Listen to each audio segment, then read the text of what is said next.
This is UMass basketball. I know this. I'm the most animated coach that you've probably ever seen on my team. Thompson in the front court. Thompson will lay it in. And one. Hey, he's just being Frank. That is right. It is about time. We are back with another episode of Just Being Frank, coming at you from the John Francis Kennedy Center here in Amherst. My name's Jay Burnham, voice of the Minutemen, alongside head coach Frank Martin. And coach, I haven't spoken with you since the season ended. How you doing? How you holding up? I thought you went in the transfer portal. No, hey, I was transfer portal before transfer portal was cool. I went to 4 schools. I transferred too, Jay. I get it. I hadn't seen you. I thought, I kept waiting for compliance to send that email saying that Jay Burnham entered the transfer portal. Well, my wife and I have come up with a nice little rhythm where at the end of the year, we've been going to Puerto Rico. So I was out for a little bit of time there. And then you were at the Final Four and NCAA championships.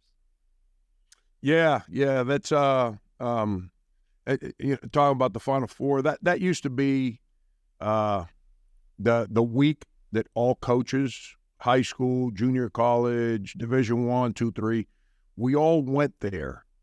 And whether you were a high school JV coach or you were Roy Williams sitting, on top of the throne as the head coach at Kansas or North Carolina, or Dean Smith or John Thompson, it don't matter.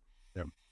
We all interacted and just built friendships, and we all got together, and us young high school coaches would literally be in a hotel lobby, engage in a conversation with the guy you're watching on TV, and he's speaking to you as if you and him are best friends. Why? Because we're all in the same boat, and we're all in the world of coaching and teaching and all that and so forth. And I go there and I work. Because of the NABC and the board, which is something I really enjoy doing. But it's the first time I go to a Final Four, and I leave there depressed. And I don't leave there depressed because of what I'm going through. I leave there depressed because I didn't come across a single coach and engage in a single conversation where there was any joy. There was a whole lot of guys, and guys didn't go to the Final Four. They're board members that didn't come because they're at wit's end. They're frustrated. They needed to stay home, and even though it's a dead period, be on the phone and recruit, and most importantly, be around their own players because they didn't want other people getting around their players. And it's a difficult time right now, and I don't say that for anyone to feel sorry for me or anybody. It's just the reality of our profession right now, and I don't care who wants to complain about it or whine about it. Hey, no, Tom Izzo, Matt Painter, Frank Martin, all us old crusty dudes, we're not going home and crying. We're going to roll up our sleeves and work. But it's frustrating because we're seeing a profession that was led by a lot of people before us to give us the ability to now have our opportunities to continue leading in the right direction, sway away from a John Thompson, Dean Smith, and all the great ones before them, that it was about people to now about money, and which are two different worlds. And but we'll figure it out. It feels like and we don't have to go down this road right away, but obviously the guardrails and the world has changed, and there's really no rules to what's going on in the world of college athletics. But before we kind of continue on that path, I wanted to go back and cover the last game of the season. You guys had a tremendous year, top 4 team, double bye, things that haven't happened here and in quite some time, especially not in my tenure as the voice of the Minutemen. So when it was all said and done after that game against VCU, what did you tell your team, and what were some of the feelings that you guys had? Oh, man. There was a hollow feeling when the game ended because that team made it fun to coach. They were fun to be around. They were fearless in our approach. I mean, I assume we're eventually going to talk about some of these things because, you know, like in some of these shows, like the lead person, you prepares the spokesperson for what direction the show's going on. You've drugged me into this one blind. So that's because I like to get raw Frank, like that true emotional Frank. Yeah. That's usually the good version of me. So hey, the show's called Just Being Frank. It's not called Just Being Jay. We can. Well, we need Jay to get the frankness out of Frank. How about that? But it was a hollow feeling, man. It's like you've heard me say this. The season teaches you how to become a winner or a loser as a team, not individuals. And when the seasons pulls your team apart, everybody, the players and the coaches, they can't wait for it to end. But when the season brings people together, and people actually grow and get better, and there's a selfless attitude with how people go about their business, you don't want it to end. Like you keep coaching and coaching and coaching, and I don't care how many practices and how long, you just keep going. And that's the way this team was. You know, it was disappointing. But I told the team, I said it's okay to hurt right now because you invested so much into being good. That's the thing. When you invest to be good, it really hurts when you're not the only team sitting at the top perch. I don't care when you lose. Conference tournament quarterfinals, conference championship game, first run of the tournament, Elite Eight, Final Four. I don't care when you lose. When teams are good and that day comes, it's a hollow feeling for everybody.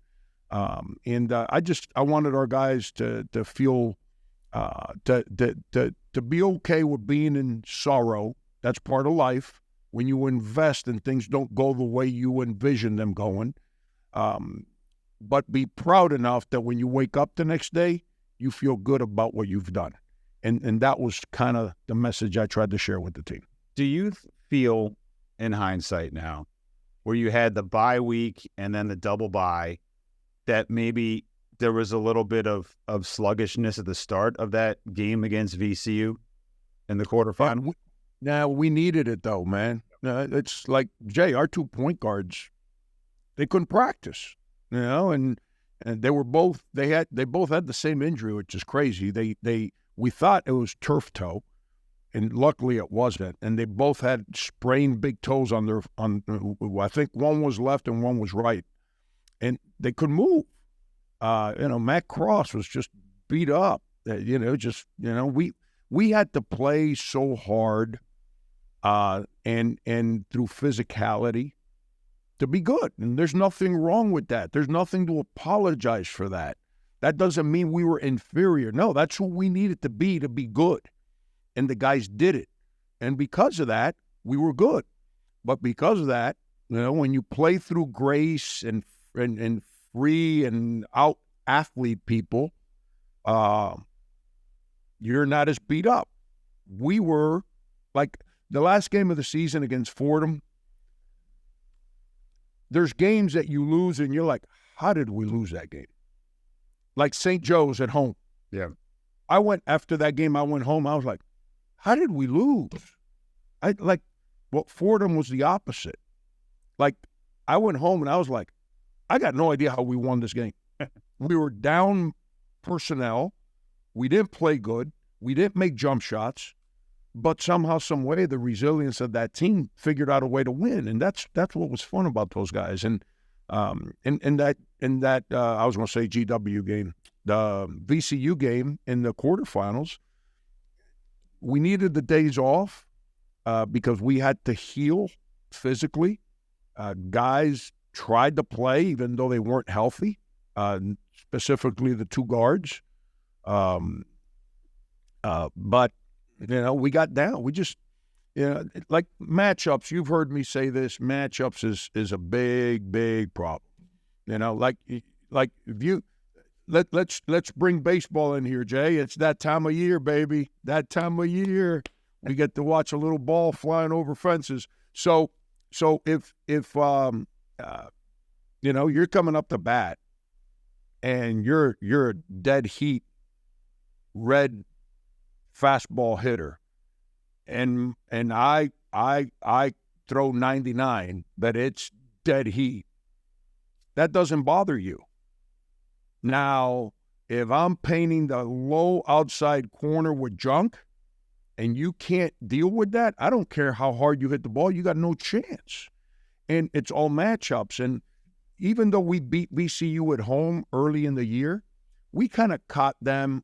My opinion, they showed up because they were rolling. I always thought they were as talented a team as there was in the league. Yeah. As we were preparing to play them the first time. And we jumped up and made every jump shot in the first half. And we built the lead, and then we were really good defensively, and they couldn't get back in the game. But at the conference tournament, it was the other way around. We couldn't make a jump shot, and they took a lead. And then they started making shots and hard shots at that. But it is what it is. That's why you play the games. But they had big guards. And because they had big guards, it made us passing, it made it harder on us. They made one adjustment from the first time we played to the second time we played. The first time we played, Max Schulga had the ball in his hands. He's not a downhill driver. So we were able to guard him and kind of neutralize them. When we played them in the conference tournament, they put the ball in Zeb, I think's his name, yep. Jackson's hands. Yeah. He is a use the ball screen, get downhill driver. So now he was coming downhill. And you heard me say this, ball screen defense was our kind of Achilles heel all year. We weren't great on the ball, and we weren't very good defending the ball screen. And that's what we fought all year to get better at. It doesn't mean we were bad. It just wasn't our strength. And he started coming at us, which then allowed their perimeter guys to kind of get loose a little bit for shots. Now you can say, well, there's a difference. When you're 6'6", 6'7", and you got a window to shoot the ball, and I'm 6'1", that window gets bigger for how much time you got to shoot the basketball. I hope that makes sense. Yep, it does. And that's, they made jump shots early. Yeah. Now to our team's personality that was developed during dealing with adversity all year, hit rewind, and I'm going to pick on the year before just for the heck of it. We're in the same situation. That team, who was a pretty good team early in the year, was ready for it to end. And guys just let go of the rope, and we go home and lose by 40, 42, whatever we lost by. This team, we took back-to-back threes to cut it to 3 inside of 4 minutes to go. And we just couldn't overcome it. Too big a hole, and we battled and battled. We just couldn't overcome it. Did you think that, because looking at the teams that made the NIT tournament, it felt like where you were in the standings and the Ken Palm and all the rankings, it felt like there was a good chance that UMass would get a shot. Did you feel like there should have been an NIT and invitation there? Yeah, I was disappointed. I mean, I get the fact that St. Joe's beat us head-to-head. I get it. I understand. By a bucket. Yeah. Yeah, but the bottom line is, I thought we play a whole season, not one-game deals. Postseason should not be determined by one game. We play a whole season. I could be wrong. I don't study these things. I really don't. I thought our net was better than theirs, if I'm not mistaken, and we did finish above them in league play. Was I disappointed? Yes, I was disappointed. I was disappointed that they took teams that ended the season below us in the conference standings. I think we had more total wins in those teams. We had more conference wins in those teams. And I could be wrong, but I think our net was better. Yeah. So was I disappointed? Yes. And I think our team was disappointed too. Everyone, not only UMass, wants to know who's on their team next year. And kind of going back to what you said initially about it's a year by year thing now with a lot of these student athletes. So, how do you? I guess you started, you said, by re-recruiting your own players to come back. What's the philosophy? How do you approach even picking up the pieces and going forward for next year? I mean, now let's hit rewind 1 year ago right now. Like, it was the first year of this wild, real year. The year before was the first year, but last year was the year that everybody was prepped for it. Let's go transfer. And NIL. NIL's available, let's transfer. Both marriages. We only had 3 returning players. Only 3. And we figured it out. And we had 3 guys that were fully invested in who we were and how we do things. And Keon Thompson, Rasul Diggins, and Matt Cross. And think about how much better all 3 guys got because they were fully invested in what we did. And because they were fully invested in what we did, it allowed all the first-year guys to immediately understand, buy in, and follow their lead. It's whether UMass people like it, whether I like it, whether the President of the United States likes it. It's the rules that exist right now. So we can either sit around and complain and mope and pout or realize that, Jay, give me your favorite college basketball coach other than me, because I know you just have like this affection and affiliation to Frank Martin and UMass. But now seriously, who would if you were to like wake up tomorrow and you got to hire a basketball coach, exclude me for obvious reasons, who would you? You're gonna laugh at me, but I really like Pat Scarry. Okay, I like Pat Scarry too. Just because he's interacted with me as a visiting coach, and I think he's a good dude. I like Pat too. Guess what Pat's dealing with? Same thing. And he wins 20 games a year for 7 straight years. Alabama goes to the Final Four. 5 of their top 7 are in the portal. Duke, not peanut butter and jelly university. Duke has lost, I think, 8 or 9 guys to the portal. Right. Like it is what it is. I'm not here to. Listen, UMass fans, and this is direct. This is me speaking to you. I'm as frustrated as you are. But it's not the kids, and it's not me, and it's not the other coaches around the country. It's the rules that have been put in place. Everyone's like, if I was 19, 20 years old, and I can go in the portal to find out if I can be offered money, like, why wouldn't I do it? Like, it's just, that is what it is. It's the world that's been created. The easy thing to do is blame people. Blame the coach. He's a pain in the what? No, that kid is disloyal. No, it got nothing to do with all that. The rules are the rules, and people are just saying, well, I want to take advantage of the rules that somebody put in place. And so we can't get mad at the young people for the decisions that they're making. Hey, Jay, all due respect, loyalty is awesome. But when there's a lot of money difference between the only place where money should never impact us is at home with our families. You don't walk away from mom and dad to go live with your neighbors because they have more money.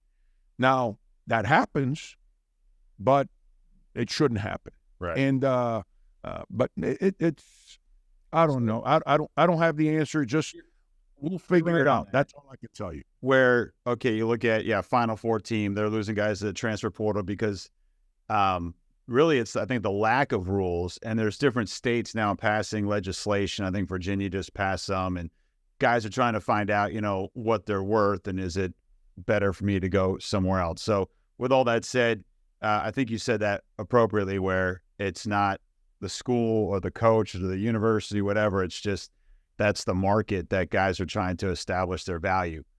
To use your term, let's rewind for a second. Matt Cross went in the transfer portal. I think in my time here, he's easily one of my favorite players to watch play the game of basketball. what's a message to, I mean, you also got to think he's a guy that transferred in, right? So the transfer portal goes both ways. Russell Diggins, same thing, transferred in. So Josh Cohen transferred in. What are you proud of what Matt was able to accomplish here, and what is your message to him? I mean, he changed we went from playing in empty arenas to having the biggest crowd we've had in 10 years. 10 years, 11 years, something like that. They didn't do it because of me. I was coaching here the year before. No one came my first year. They did it because of the way we played. And the guy that led the charge on how we played was Matt. And he's a Massachusetts kid, blue collar, no nonsense, no excuses, and let's just go. I said this when I got hired. Winter's part of life up here, and you got to deal with winter. Winter's now. You don't walk around a pair of shorts, t-shirts, and flip flops and be cool in winter and survive. You got to deal with it, and you don't get to call in sick because there's a couple snowflakes coming down and it's a little bit cold outside. No, you got to get out of bed and go to work. And I thought Matt exemplified that. Matt represented that, and that's so important. That relentless approach, and he got better as a player. And then the selflessness. Here's the other part. Matt was a catch and shoot 3-point shooter at 2 different institutions before he came here. He left here as a guy that played off the dribble, created assist, posted up, shot threes, scored at the rim, rebounded 9 rebounds, 8-point-something a game. That's growth, man. Growth is hard. Growth. It's when I know this. When I see people get better, whether they play for me or somewhere else, I become a fan. And that's what Matt did, and that's why I referenced those 3 guys when we started. That's what gave last year's team a chance, is that those 3 guys led the charge. The world that the kind of the development that you've created here, where your first year you did have a player on the Atlantic 10 all rookie team, right? And by the way, freshmen are getting squeezed out more and more now as we go forward in this process. 2 first-team All-A-10 players last year. Is there a message where it says, hey, look, if you come to UMass and do the things you need to do, we can put you in a great position. If, you want to come here and succeed and be successful and stay, great. If not, if you want to, parlay that into, an opportunity down the road, that's fine as well. But do you feel like you've created a track record of just 2 years, but a track record of success, of being able to put players in a position to succeed, whether it be here or otherwise? Yeah, we should have had 2 all-rookie team members. We had 1 this year. Yeah. We had 1 in Jalen. We should have had 2 with Jaden. Because I don't know what freshman played more minutes than him during the course of the year, and the way he impacted winning. But it is what it is. It's he's in my book all rookie. And Jay, you're asking me, so I had no idea you're going to ask me. And we had someone on campus yesterday that we were recruiting, and I showed him this list. You can't see it, but you can't see it. I'll show it to you after the show, and then you can take Kansas State, keep it. Yeah, South Carolina, UMass. It's all individual awards that our players have received, not Player of the Week awards. Yeah, like end of year, national awards, conference awards, 6th Man of the Year, Defensive Player of the Year, all rookie, all this, all that. I've been fortunate, man. I had a high school team that placed 4 guys on the all-county team. It's what I believe in. I believe in winning. I believe in sacrifice. And when you sacrifice for the well-being of the team, everybody gets celebrated, and that's kind of what happens with my teams and my experience. Keon. Keon didn't get recognized on any of those teams. It was disappointing to me because he played so much better. He grew so much as a player. I think he was in the top 2 or 3 for assists to turnovers. But this league was, and now in defense of the league, this league was really, really guard heavy. There were like some really, really good guards, and Keon was on his way to becoming an all A-10 performer. But that's what it's about. You help people get better, and I don't have a magic wand. Jay, I get a kick. Like you kids commit to whatever school, and the kid says they make pros. Really? If any coach had that magic wand, or a university had that magic room where you walk in and you walk out, I'm a pro, we'd all invest in getting that wand or that room. Right. There's no such thing as making pros. No, kids come in and they either work, compete, deal with failure, and rely on the coach and the guidance to get better at basketball and in life, and eventually you earn your way into being a pro. There's only one person that makes pros, and that is that higher being that's involved when husband and wife consume a child, and genetics get involved. Yeah. And all of a sudden you're born and you're 6'9", 260 pounds and a freak athlete. That guy was tapped. But the rest of the other 99% of us, we earn our way into what we get. And it's through work and dealing with failure. You'll like this. There's a Ted Williams quote, all right? So the baseball, he said, God gets you to the plate, but once you're there, you're on your own. It's up to you. It's the truth. So there's some innate ability, but then to be able to succeed once you get there, you have to really put in the work.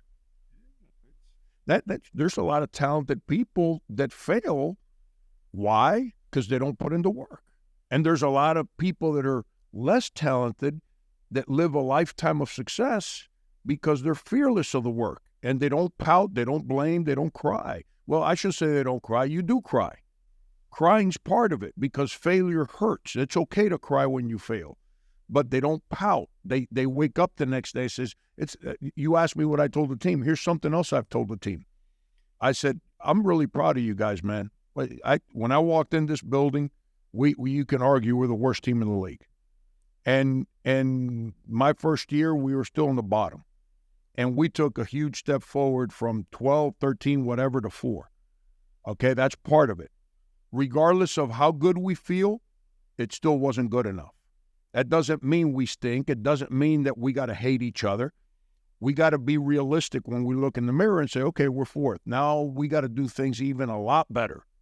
We got to grow even more because now comes the toughest climb, which is go 4-1. That's the hardest climb there is. That's something else I share with the team, and that's our mindset as we go into this offseason. That's great. We're gonna have, hopefully, if you're you got the time, I got the time, we could do this on a regular basis across the course of the summer. So a lot of fans were asking questions, I think, about the non-conference schedule, where you are with that. But first and foremost, that you did sort of send out some cryptic tweets last week about having good phone calls. So what could you share with us about those calls? We're assuming that you've been kind of working really hard. Actually, when I got up here, I heard you guys talking about, corralling, players and building the roster. So what you got? Obviously, yeah, obviously, if the news was about someone on our team, I can make it public. But when it's about recruiting, I can't make it public until they make it public. And the paperwork that needs to be signed is signed.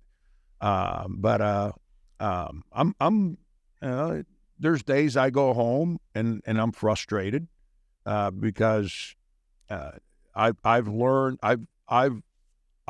to build a program the way that the ones before me taught me and the way that it's worked for me. But then I wake up the next day and I'm like, hey, what am I complaining about? Like, I go back to my grandmother. Don't worry about what you don't have. Worry about what you do have. and I come in here and I see how hard Jaden's working and Rasul's working and Jalen Curry's working and Daniel's working. And I'm like, I'm going to worry about those guys. I've got to go find other guys, just like we did last year, that fit those guys, and let's go win. And so when I send these cryptic tweets out, which, by the way, last night I was having fun with some people on Twitter and kind of, you've heard me say this, Jay. I either tweet my thoughts or I tweet stuff pertaining to UMass. I rarely tweet. I rarely read stuff because I don't want to get engaged in that. But for whatever reason, yesterday I was in a really good mood, and I said, let me read some of this nonsense. And I read some, I don't know what I read, some guy replying to my stuff, and I said, let me go have some fun with this guy. And I don't do it malicious, like, and the guy accused me of being drunk or something, so I thought I'd let him know, like, hey, I don't drink. And if I did drink, you wouldn't like me when I did drink. So it's we didn't deal when I still drank. We didn't deal with issues on social media. We headbutted. We headbutted each other, and then we both walked away with a bad headache. And but no, we got some positive recruiting news coming. Okay. And I really like I got to tell you, man, these guys, and I'm pointing behind me because their offices are right behind me. The amount of work that the season ends, and we went from that hollow feeling of losing to like 2 days later, 24 hours a day recruiting, and they've these guys behind me, Brett, Brian, Allen, Anthony Evans, they're working their tails off to get us the right guys. I think we tried a couple times last year to spotlight those guys, and we can. I'd love to bring them back on the show and talk with them throughout the course of the summer. When I see them, kind of, they don't know. I'm always monitoring, Coach. I'm always paying attention. I think you've assembled just an amazing staff here, and those guys. I mean, just in terms of like relationships they have, experience they have, multiple head coaches on your staff. Like they really know how to impact a team in a variety of ways, and I think we're fortunate to have those guys just here, Jay. And that's why I'm lucky that I've had the success I've had. It has nothing to do with my brilliance. I've ended up with people like them everywhere I go, and I got to go sit behind Brad Underwood's bench in the Elite Eight game to go to the Final Four. I was like a little kid sitting behind his bench. Like I've never been in that moment as a coach. I was there like a little kid, like rooting for my big brother, like go, go, go. And then when that game got away from them, I was hurt. And I've been around incredible people, and these guys behind me are no different. They're phenomenal, and they're about people. They're not about transaction.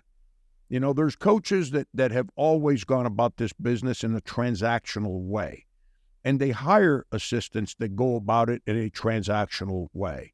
That's not who I am. And so does that make me a square peg in a round hole world? Maybe. We'll find out. But if I go down for the count because I care about people, not money, I'm okay with that. But the guys behind me, they're not transactional. They're also about people. And I think as you're around and you watch, I think you enjoy that because I think you're a people person, and you enjoy the journey, and you enjoy watching young people. It's not about holding people back. Yeah, it's about learning lessons so you can succeed in the long run. And if you can make money along the way, more power to you. I wish like heck when I was washing dishes at this local restaurant to help my mom pay bills and I was 14 years old, I wish like heck somebody would have told that restaurant owner that he should pay me more than the $25 a night he paid me. But that's what he paid. So I had to go do my job if I wanted to generate money to help my mom. And it just, that doesn't make me better than anybody. that taught me work ethic. That taught me how to work, because the biggest problem we have, and this is what our assistants fight with every single day, is if there's money being given to people before the work is done, either you're going to held hostage and extorted if they work better than the money you gave them. That's called holding out in the professional world. But those people are contractually attached to the organization. Here they're not. Or number two, they get we're human beings. We get complacent and work less because we got guaranteed money. Yeah. And that's the journey to educate young how to handle those two situations determines long-term success. And right now, we're in a place where it's really hard to teach those lessons. I think about I went to a bunch of different schools for a variety of reasons. And the one thing that was a regret in that field was the fact that I didn't have anyone once I graduated to call and say, like, where's my network of support to help me get a job? Because I just didn't have it. I joined school. I went to communication school late in my career. So I was like, hey, everyone else has already been 3 levels ahead of me, and I had to start from square one all over again. And I feel like that is one of the more tricky things, where you've got these guys and they go 1 year here, 1 year there, and there's no real network that they're able to build to help them along in their careers once it's all said and done. Do you believe in any of that? Absolutely. That's relationships. Life at the end of the day is about relationships. You don't have relationships when it's money. Money's what ties you to an organization. That doesn't mean there's a relationship there. It's easy to walk away from money. It's hard to walk away from people. It's easy to say, I'm going to leave this $100 behind because I got a chance of that $200 over there. That's easy. It's really hard to walk into some human being that's really, really committed to helping you in life and say, hey, I don't think you're sexy anymore. I like somebody else more. That's hard to do, man. That's not an easy moment to be in. And I also share this with players. I don't tell them this after they transfer. I don't tell them this when they walk in to tell me they're going to transfer. I say this to them during the course of the year to make sure they comprehend. We're all flapping our wings, chasing whatever it is that we're trying to chase. One day we stop flapping our wings. When we stop flapping our wings, we don't just land wherever and say, okay, let me start from scratch. No, we go home. So as a college athlete, when you're constantly changing schools, the day you stop flapping your wings, what's home? The day you have a child, where are you taking your child to and say, hey, I played here?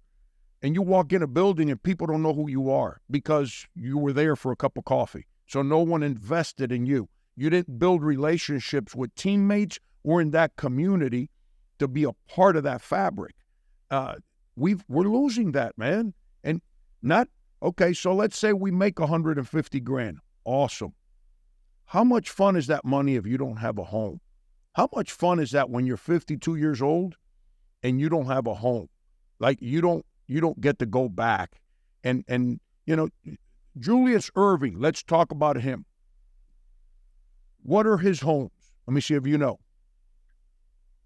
Here, Philadelphia. Uniondale, New York. Yeah. UMass. Philadelphia 76ers. Yeah. Virginia Squires. Correct. How about you going to the ABA? Wow. Like you're going back in time. But can you imagine if Julius had gone to Uniondale, where his home is, and transferred to some prep school in Utah somewhere? Yeah. And then played at UMass his freshman year and Georgia Tech, and you picked the third school, and because he was in college 3 years, and then goes to the NBA, and not ABA, NBA, plays for 6 organizations. What's his home? Where's he celebrated? Where does he like walk in? Like I've always thought, like the guys that get inducted into the Hall of Fame, like you know what their home is with the jersey or the ball cap they put on. Yeah. Actually, so funny thing, because I asked El Tiante, Luis Tiant for the Red Sox, he still lives in the area here. And I asked him why, and he just said because he's celebrated. Like, they love him. And obviously, like, he was a standout player for the Boston Red Sox, but like that became home. I mean, college is always about the relationships, whether you're an athlete or you're a student. And you build relationships that last a lifetime, whether it's for business or living, whichever, and sometimes both. We've lost that, man. We've lost it, and like on my staff, you've gotten to know these guys. You hear us speak about it. We all came from the same neighborhood, same high school.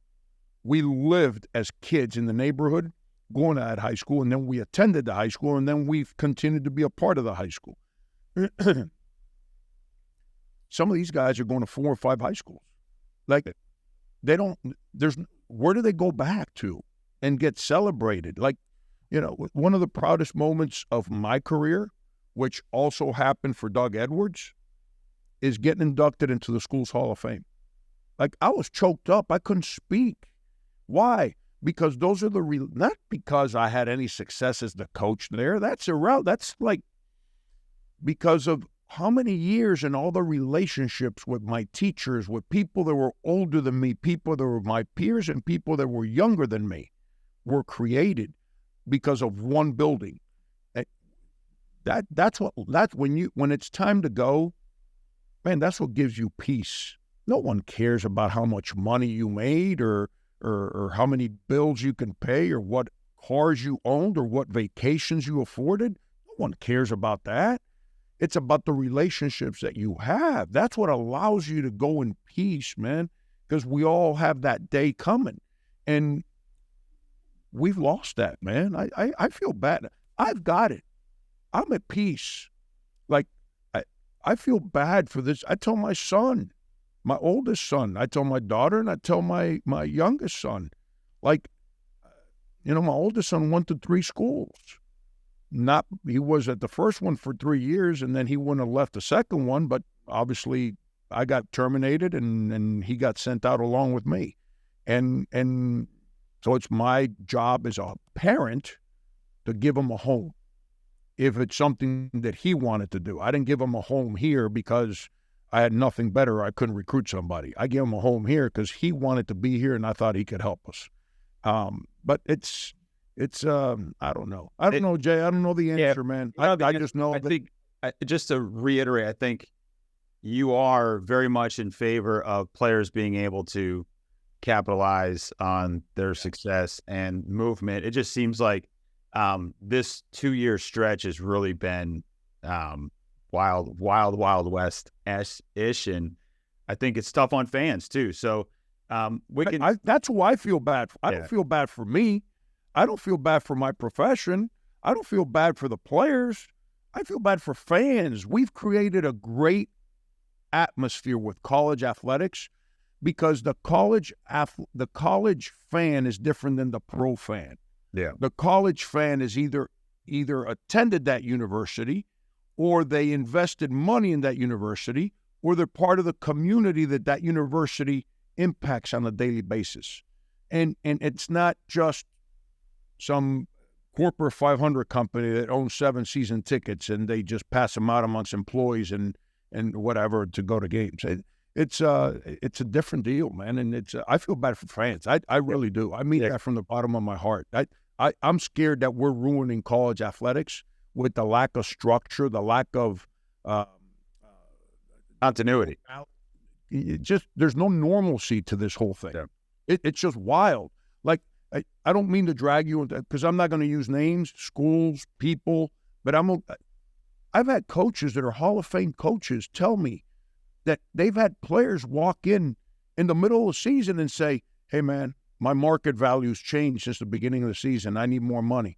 And the coach is like, dude, I don't control the money. What are you talking about? And that player walked out left, laid it down. I'm like, and that's the world we're being asked to manage, and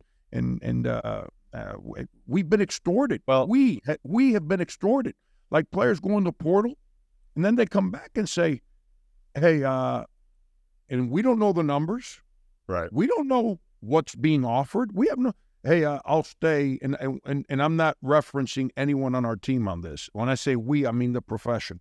Hey, I'll stay, but I've been offered $200,000. If you give me 201, I'll stay with you. I'm like, are you like seriously? Like, it's confusing, man. It's difficult. I used your line the other day on our radio broadcast down in Worcester, and he said, "I'm not stupid, I'm stubborn," which I put in my Frankisms notes, and we'll continue on that as we go forward. See, there you go. Now you're acting like a media guy, like you just misquoted me. Oh no, I'm stubborn, not stupid. I'm stubborn, but I don't let stubborn make me stupid, because that's a fine line. Yeah, and so you have adapted as a coach a little bit over these last 2 years because of the changing circumstances. Everyone's tried to get me to change who I am because, Frank, you yell too much. Listen, I recruit these guys. I know them. They know me. Their families know me. I'm a yeller when it's time to compete. I yell when I'm happy. I yell when I'm mad. It's time to compete. I'm going to yell. If I'm not competing, I rarely raise my voice. But the reason I've always been that way is because my passion is not for winning the game, is not for showing that my offense is incredible or our defense to rotations are impeccable. It's because I'm trying to get two things. Number one, I'm trying to get player A to understand how hard he has to work to achieve the dreams that he has told me that he wants to achieve. And number two, when you're trying to win games, you're trying to build a team. It's not about talent, it's about sacrifice. And when you're trying to get talented people to sacrifice, that's not easy to do. And so that world creates difficulty sometimes, because being great at whatever your dreams are is really hard. And getting talented people to sacrifice is really hard. Mm-hmm. So it creates a lot of passion. But that journey is long. Being great never ends. Sacrificing, you're asking people to give up what they're good at to help others. That's not easy to do. But that's a long journey to build that. Well, right now, we don't have that long journey. So why am I going to be losing my mind over trying to get people to buy into things that I only get this much time to try and get it done? Right. And when we do figure it out in that short window for that immediate moment, the ones that are happy and the ones that are sad are both leaving. And so now here we go again from scratch. That's not how I learned. That's not where my passion comes from. My passion comes from trying to uplift people. And listen, Jay, there's guys that don't like yellers.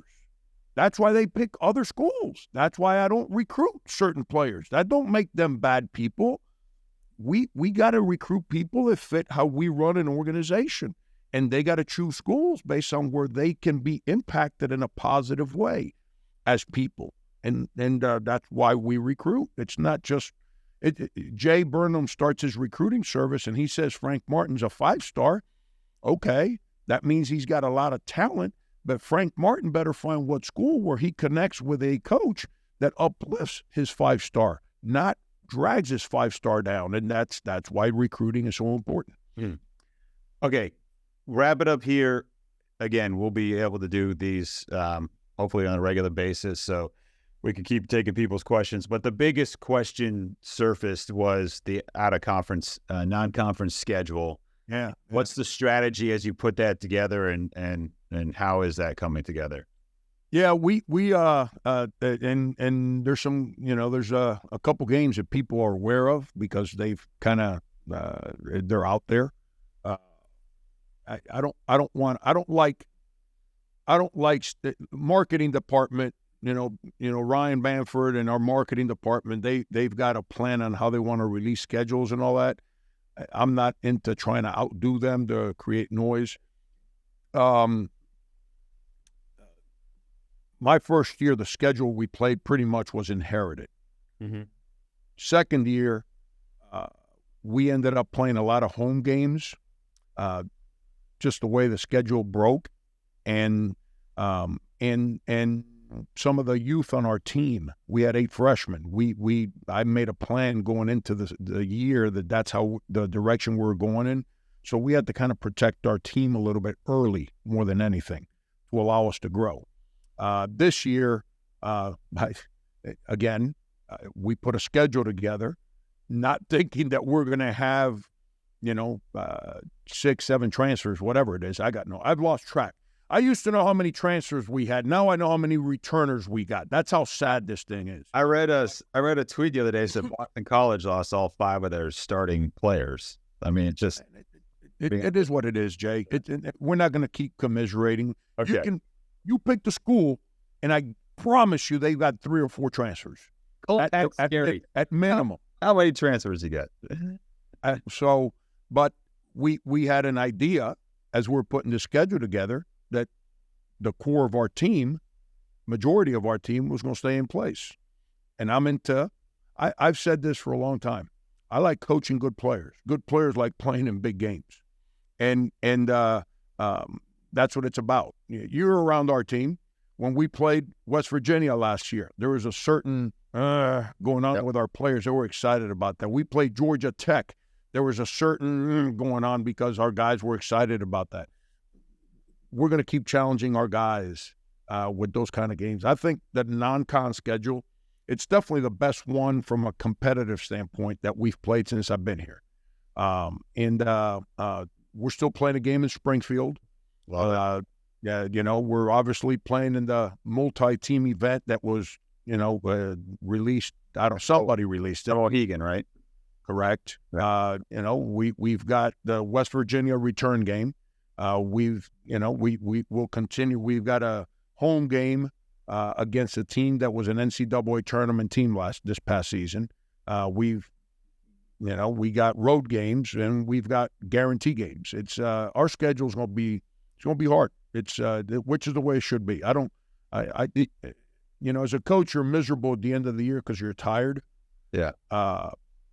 Not because you're winning or losing. You're tired because of the work. Winning and losing is part of the journey. If you can't handle that, you shouldn't coach. Do you look at the A-10? I mean, last year it seemed like Dayton had been anointed an at-large team before the conference play even started, even though they didn't really have a ton of marquee wins.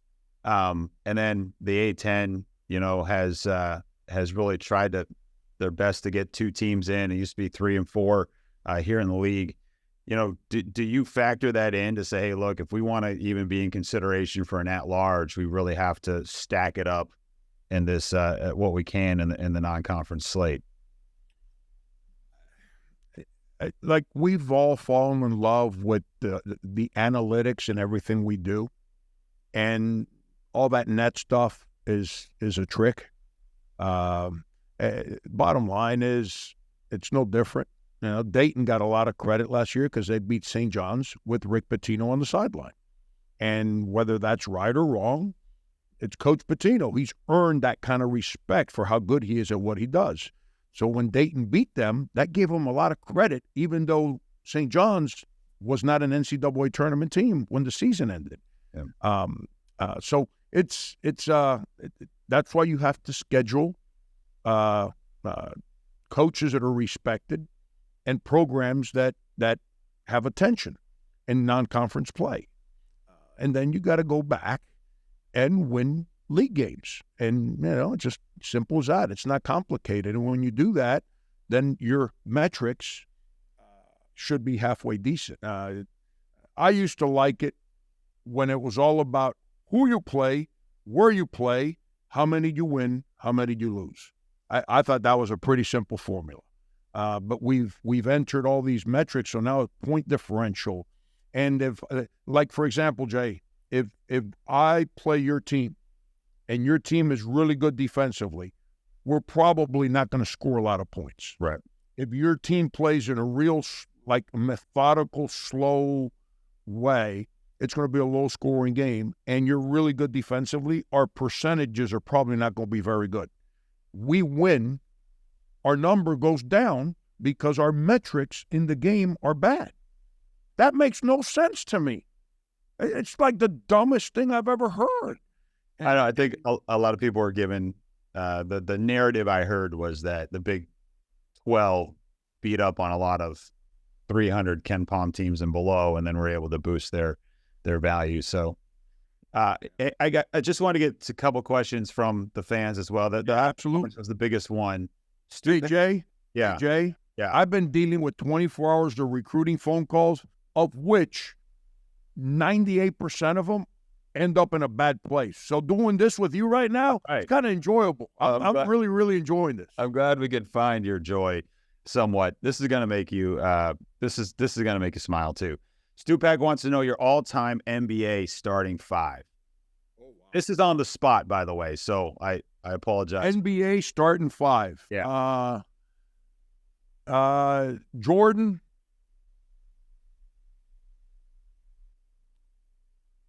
Bill Russell, Bird, Magic, LeBron, Julius Erving, six man. And he's my favorite player of all time. Not bad. Not bad at all. That's off the top of my head. I don't know, all those guys were defenders, selfless, and winners. That's why those are the first ones that came to my head. And I guess Mr. Rodak, our good season ticket holder, super fan, Kevin Rodak, all-around community man of Hadley. I guess he gave you some horseradish for Easter. What is that, like the root? Did he have like made horseradish in a jar? Jay, you're probably going to like hit the leave meeting button here and throw up.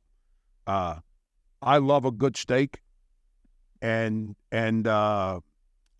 put some of that horseradish in the steak. Oh my God. My wife and I crush it. It's one of the great things being here is obviously with Kevin and his family, but the farming community at Hadley, the farm to table food that we get around here, it's great. It's not good on my gut, but it's great to eat. It's I keep trying to get rid of my gut, and I'm having no success because the food around here is so good. But yeah, Rodak, he gave me 2 big jars of horseradish, and that's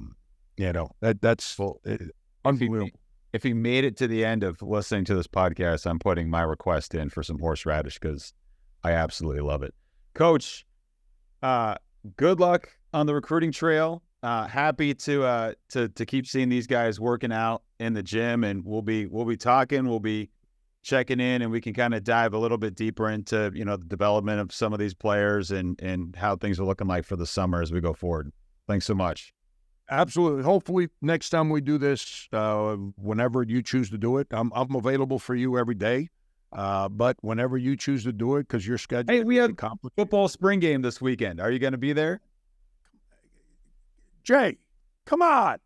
Like, I'm a team guy. You should know better. By the way, obviously I can't advertise recruiting, but we've got a very important weekend for us this weekend, and I think the weather's going to be beautiful, and so we're excited to bring in a guest and a family in here, and football spring game, and love them up, man, and see what happens. Hopefully next time we do this, our roster's in a place where I can speak a little with more clarity as to what we're going to be moving forward. But for UMass fans, man, it's going to be okay. It's a different moment for everybody. It's going to be okay. Awesome, Coach. Thanks so much. He's head coach Frank Meyer, and I'm Jay Burnham. Until next time, he's just being Frank. We'll see you later.